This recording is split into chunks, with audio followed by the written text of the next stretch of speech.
Welcome to English Podcast. The podcast where we make learning English easy and fun. We're your hosts, Eric and Lisa. In each episode, we explain common English words and phrases in simple language. We'll give you clear definitions, example sentences, and even some fun dialogues. So, let's get started and make English simple together. Okay, what are the words today, Eric? The first word today is literally. Then, we will continue with various and at any rate. Then, at the most, and the final one is to bring up. Let's start with the first word then. The first word is literally. Literally. Literally. Literally is an adverb. It means exactly or actually. It's used to emphasize that something is true or accurate. When you say something happened literally, you mean it happened exactly as you described. For example, if you say, "I literally jumped for joy," It means the person actually jumped because he was very joyful. Exactly, Lisa. Here's another example. She was literally on cloud nine after receiving the good news. It means that she was extremely happy and excited as if she were actually on cloud 9, which is an imaginary place of happiness. She literally ran to the store to buy some milk. It means that she actually ran to the store, not just walked quickly. Great explanations, Lisa. Thank you, Eric. Okay, now, let's give a sample dialogue using the word. Imagine two friends, Alex and Mia, talking about their weekend.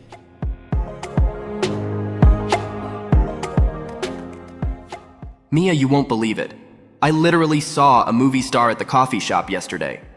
Really? That's amazing. Who was it? It was Chris Evans. He was literally right in front of me in the line. Wow, that's so cool. Did you talk to him? No, I was too shocked to say anything, but it was literally the best day ever. That was a simple and nice dialogue, right? Yes, it was. Now, let's talk a bit more about the word. Do you think literally is easy to use? Yes, I think. It is easy to use once you know what it means. You can use it to show that something is true in a real sense. How about you, Eric? Do you use literally often? Yes, I use it quite a lot, especially when I want to emphasize that something really happened. It's useful to show that you're not exaggerating. Lisa, speaking of literally, have you ever gone skydiving? No, I haven't. I'm literally too scared to try it. How about you, Eric? I haven't either, but it's definitely on my bucket list. It must be very exciting, I can imagine. I bet, but I think I'll stick to keeping my feet on the ground for now. That's fair. Maybe we should try something a little less extreme? Maybe? All right. We'll find something a little more low-key for our next adventure. Sounds good to me. Thank you for understanding it. And that's all for the word. Let's continue with the next word. The next word is various. Various. Various. Various means many different kinds.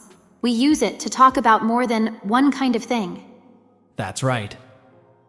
Various is an adjective, and we use it before a noun. For example, various fruits or various places. Great. Now let's give 2 example sentences. I'll say the first one. I have various books in my bag. It means that I have many different kinds of books in my bag. Some might be novels, some might be textbooks, and some might be magazines. Good example. Okay, the second one, she likes to visit various countries. It means that she likes to visit many different countries, not just 1 or 2, but many. Exactly. Let's remember that various can come before any noun. It helps us talk about more than one kind of thing. Yes, Lisa. Now, let's have a short dialogue using the word various. Sure. Hi, Mary. What did you do over the weekend? Hi, John. I did various activities. I went hiking, read a book, and cooked a new recipe. That sounds fun. I also did various things, such as playing soccer, watching a movie, and visiting my grandparents. Wow, John, we both had busy weekends with various activities. Yes, we did. Nice dialogue. Eric, why do you think it's important to use words like various? Using words like various helps us be more specific. Instead of saying many or different, we can use various to show that there are different kinds of things. That's a good point. It makes our sentences more interesting and clear. For example, when I said I did various activities, you knew I did more than one kind of thing. Yes, and in the dialogue we saw how various helped us explain our weekends better. Instead of listing every single activity, we used various to summarize them. Exactly. It's a useful word for summarizing and giving more details without being too long. Do you have any other tips for using various? Just remember that various is used with plural nouns. We don't say various thing. We say various things. Good tip. And it's also important to use it in the right context, like when talking about different kinds of something. Yes, context is important. Well, that's all for today's word, various. We hope it's clear. Okay, the next word is at any rate. At any rate? At any rate. So, at any rate means whatever happens or anyway. It's used to show that something is true or will happen no matter what else happens. Yes, that's right. Now, let's give some example sentences to help understand the word better. The weather is not great, but at any rate, we will go to the park. It means that even though the weather is not good, we will still go to the park. Exactly. Here is the second one. He didn't finish his homework, but at any rate, he went to the class. It means that he went to the class even though he didn't finish his homework. Perfect. Now, let's explain a bit about the grammar. At any rate is an idiom. You can use it in any part of the sentence, usually at the beginning or the end. Yes, it's quite flexible. Shall we give them an example dialogue using at any rate? Sure. Let's set the scene. Two friends, John and Maria, are talking about their plans for the weekend. Sounds good. Maria, I heard it might rain this weekend. Do you think we should cancel our trip? I don't think so, John. At any rate, we can bring umbrellas. That's true. We have been planning this trip for a long time. At any rate, we should go and have fun. Exactly. Rain or shine, we will enjoy our time. That was a simple dialogue, right? Yes, it was. Lisa, do you think at any rate is easy to use? Yes, I think it is easy to use once you know what it means. You can use it to show that something will happen, no matter what. How about you, Eric? Do you use at any rate often? Yes, I use it quite a lot, especially when making plans. It's useful when you want to show determination or certainty. That's true. Do you remember any funny situations where you use this phrase? Yes, once I was planning a picnic with friends. The weather was terrible, but I said, at any rate, we are having this picnic. We ended up having it indoors, but it was fun. That's a good example. It shows that at any rate can be used in different situations, right? Exactly. It's very versatile. Well, that's all for at any rate. We hope our listeners now understand how to use it. I hope so. Practice using at any rate in your conversations this week. Let's move on to our next word. What's the next word, Eric? The next word is at the most. At the most. At the most. It's a phrase we use when we want to talk about the maximum possible amount or number. Imagine you're planning a trip and you say, we'll need 2 suitcases at the most. That means you won't need more than 2 suitcases, maybe even just 1. Ah, got it. So it's about setting an upper limit. But can you give us an example sentence? Sure. Let's say you're organizing a small party at your place. You might tell your friend, we're expecting 10 guests at the most. It means you don't expect more than 10 people to show up. Perfect. And how about explaining the example sentence? What does at the most really mean? Great question, Lisa. When we say at the most, we're emphasizing that the actual number won't exceed the specified limit. It's like saying no more than this. So, in our example, 10 guests at the most means no more than 10, maybe even fewer. I see, it's like putting a limit on things. But what if someone says, "I'll be there in 20 minutes at the most"? If someone says that, it means they'll arrive within 20 minutes. But it might even be less time. It's a way of being optimistic about the duration. Makes sense. Now let's make a sample dialogue using "at the most." Two friends, Emma and Jack, are planning a trip. How long do you think the trip to the beach will take? It should take 2 hours at the most. That's not too bad. And how much money should we bring? I think we need $50 at the most for food and drinks. Nice dialogue. Now, Eric, let's have our friendly chat. Do you think people tend to say a time, more or less? Interesting question. I think it varies. Some people are optimistic and think things will happen faster, while others like to be safe and give a longer forecast. I see. The best approach is to be balanced, try to guess the exact limit, and say it. Agreed, Lisa. Okay, and listeners, remember to use "at the most" when you want to set a maximum limit. Keep it simple, and you'll sound like a language pro. Okay, we have reached to the last word today. The last word is to bring up. To bring up. To bring up. What does "to bring up" mean, Eric? To bring up means to start talking about something or to mention something in a conversation. For example, if you start talking about your weekend plans in a meeting, you bring up your weekend plans. If so, is this sentence correct, Eric? During the meeting, she brought up the new project. Yes, Lisa, that's correct. It means that she started talking about the new project in the meeting. Now it's your turn, Eric. All right, he brought up an interesting idea during dinner. It means that he mentioned or started talking about an interesting idea while they were having dinner. Great. Now let's talk about some grammar points. To bring up is a phrasal verb and is separable. So we can use bring something up or bring up something. Both are correct. Yes, and it's often used in informal and formal conversations. Now, let's give a sample dialogue using the phrase, "Two co-workers, John and Sarah, are having lunch." Sarah, did you bring up the budget problem in the meeting today? Yes, I brought it up, and the manager said we would discuss it next week. I see. You know, we have some other problems too. We should also bring them up. I know. I will bring up all of our problems next week.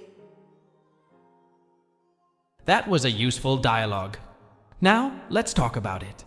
Lisa, why do you think Sarah says, "I brought it up," when John asks about the budget problem? Sarah says, "I brought it up" to show that she mentioned or started talking about the budget problem in the meeting. Exactly. Lisa, have you ever brought up a topic in a meeting? Yes, I have. Once I brought up the issue of late deliveries in a team meeting, and we found a solution together. That's a good example. It's important to bring up problems so they can be discussed and solved. Do you have another example, Lisa? Sure, and this is both an example and a real situation. During our last dinner together, my friend brought up the idea of going on a trip next weekend. It was a great suggestion, and now we're planning a trip. Oh, great. I hope you enjoy your trip. I hope so, Eric. Thank you. All right, that's all for today's episode of Simply Explained English. We hope you enjoyed learning with us. Remember, practice makes perfect. Keep listening and keep learning. If you have any questions or words you'd like us to explain, feel free to reach out. Remember to subscribe and like our video. Thanks for tuning in, and we'll see you next time. Bye for now. Hi, everyone. I'm Lisa. Welcome to Simply Explained English, the podcast where we break down English words and phrases to help you understand and use them easily. And I am Eric. In each episode, we'll explain 5 words or phrases, give you examples, and help you practice your English skills. Whether you're a beginner or looking to improve your English, you're in the right place. Today, our podcasts have a small change. From now on, we will show some scenes from movies where our words are used. I am sure our viewers will find this very useful and like this section as well. Really? Oh, I like it. It will be very useful for our viewers. So let's get started. Okay, what are the words today, Eric? The first word today is bucket list. Then we will continue with to blame. and the last straw. Then, get to the point. And the final one is catch up with. Then let's start with the first word. The first word is bucket list. Bucket list. Bucket list. Great. A bucket list is a list of things you want to do before you die. It can include anything you dream of doing, like traveling to a new country, learning a new skill, or meeting a famous person. The term bucket list comes from the phrase kick the bucket, which means to die. That's right, Lisa. Let's give our listeners some examples of sentences using bucket list. Here's the first example. Traveling to Japan is on my bucket list. It means that traveling to Japan is something I really want to do before I die.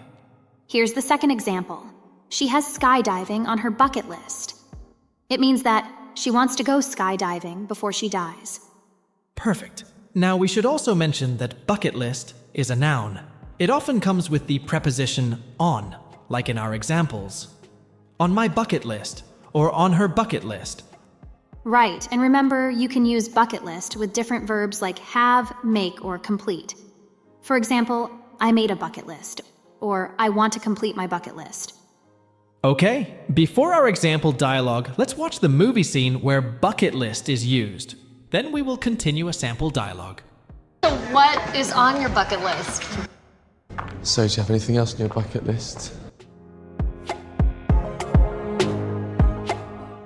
Hey, Anna, do you have a bucket list? Yes, I do. One thing on my bucket list is to visit the Grand Canyon. How about you? I have a bucket list too. I want to learn how to play the guitar. That sounds great. What else is on your bucket list? I also want to go scuba diving in the Great Barrier Reef. Wow, those are exciting goals. I hope you get to do them all. That was a nice dialogue, Eric. I really liked how Tom and Anna shared their bucket list items. Yes, it was interesting. Lisa, do you have a bucket list? Yes, I do. On my bucket list, I want to visit Italy and see the Colosseum. That sounds amazing. Why do you want to see the Colosseum? I love history, and the Colosseum is a very famous historical place. What about you, Eric? What's on your bucket list? I want to learn how to surf. I think it would be a lot of fun. Surfing sounds exciting.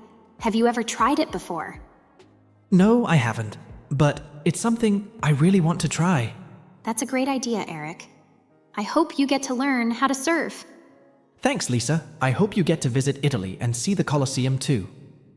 I think our viewers have understood the meaning of a bucket list. So let's move on to the next word. The next word is to blame. To blame. To blame. Great choice. To blame is a verb. It means to say or think that someone or something is responsible for something bad. Perfect. Now let's talk about a grammar rule.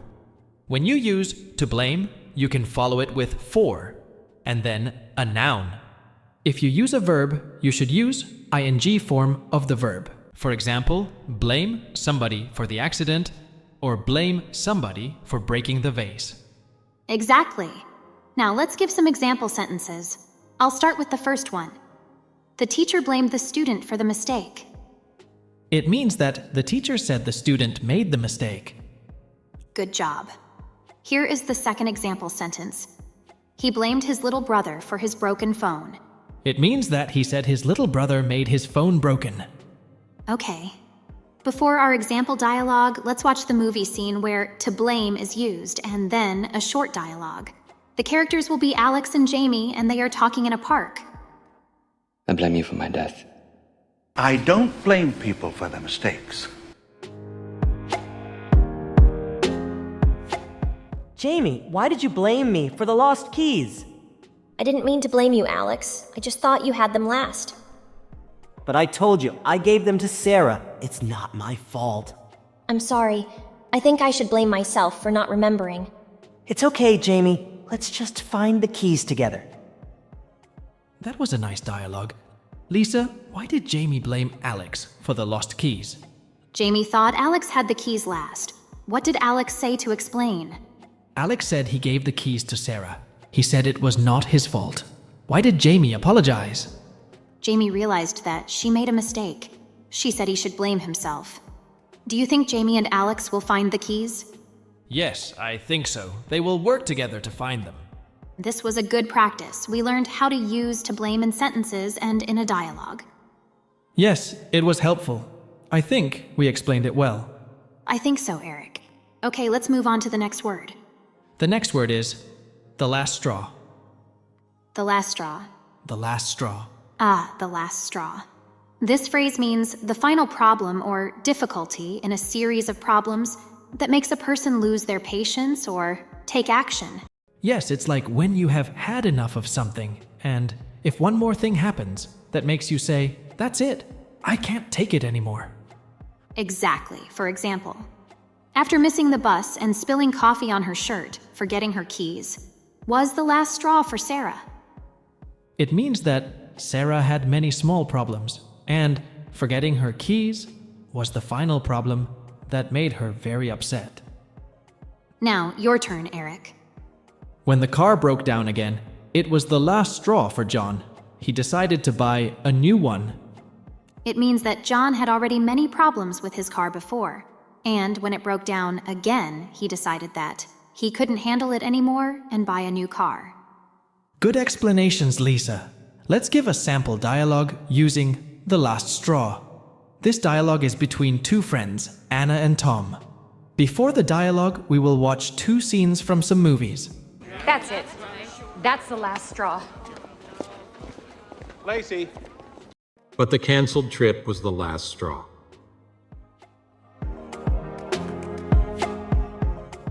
Hi, Tom. You look really upset. What happened? Hi, Anna. I am upset.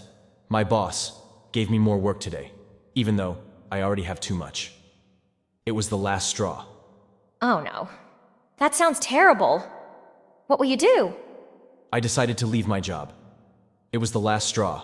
I just won't be able to take it anymore. That was a sad but useful dialogue. It shows how the last straw can be used in a conversation. Yes, it does. So, Lisa, have you ever experienced a last straw moment? Yes, I have.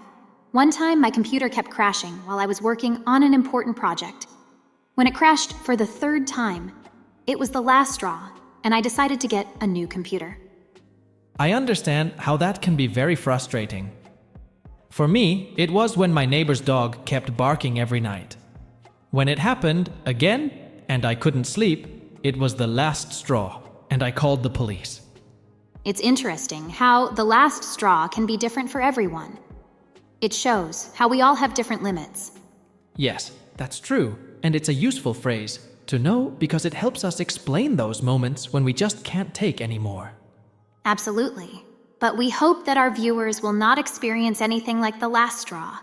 Agreed, Lisa. Okay, the next word is get to the point. Get to the point. Get to the point. Get to the point. This phrase means to talk about the most important part of something instead of unnecessary details. Yes, it's used when someone wants you to say what is important quickly and clearly. Exactly. Let's give 2 example sentences. I'll go first.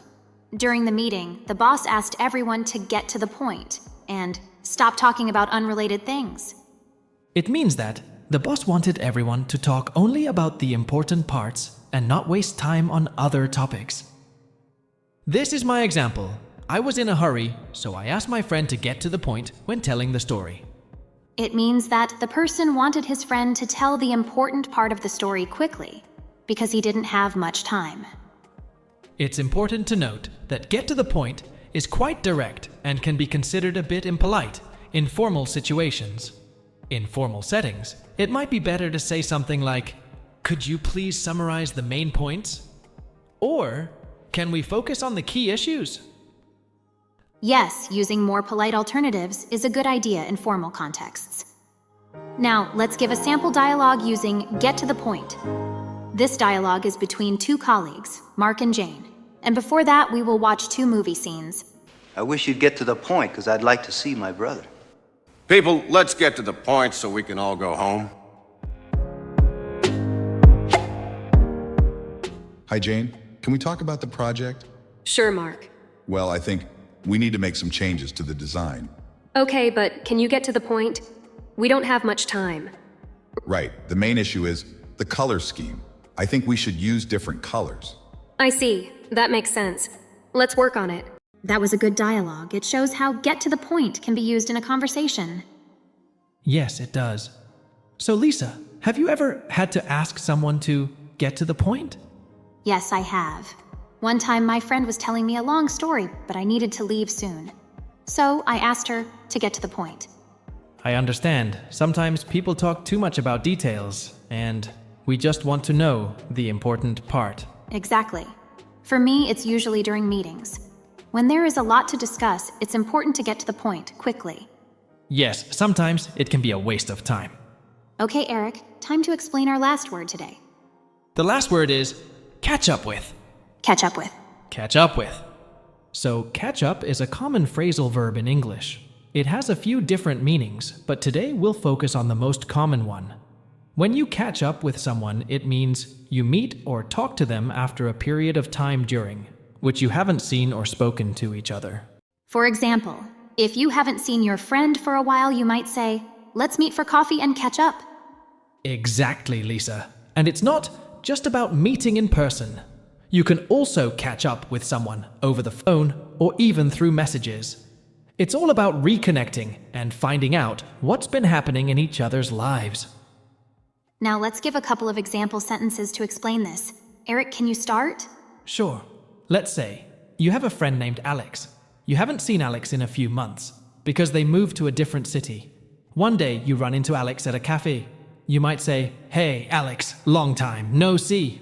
We should grab lunch sometime and catch up." Perfect. And here's another example. Imagine you're talking to your cousin on the phone. You ask, "How's everything going?" Your cousin replies, "Well, I've been really busy with work, but I'd love to catch up soon." That means your cousin wants to have a longer conversation to update you on their life. Exactly. Now, let's make a sample dialogue using the word catch up after the movie scenes. Jack and Rosa are sitting on a bench at a coffee. Must be nice to catch up with an old friend so regularly. I'd been meaning to catch up with her, to call her. Jack, it's been ages since we hung out like this. How have you been? I know, Rosa. Work, family, you name it. But I'm glad we're finally getting a chance to catch up. Me too. So tell me, did you ever finish that novel you were writing? Not yet, but I'm getting there. How about you? How's your new job? Oh, it's been challenging, but I'm learning a lot. By the way, did you hear about Sarah? She's back in town. Really? I haven't seen her since college. We definitely need to catch up with her. Agreed. Let's invite her for coffee next week. We can all catch up on old memories. That was a nice dialogue, Lisa. And notice how they used catch up twice. Once when talking about each other, and once when mentioning Sarah. Right. Catch up is very useful when you want to meet someone and share news. Do you often say catch up with your friends, Lisa?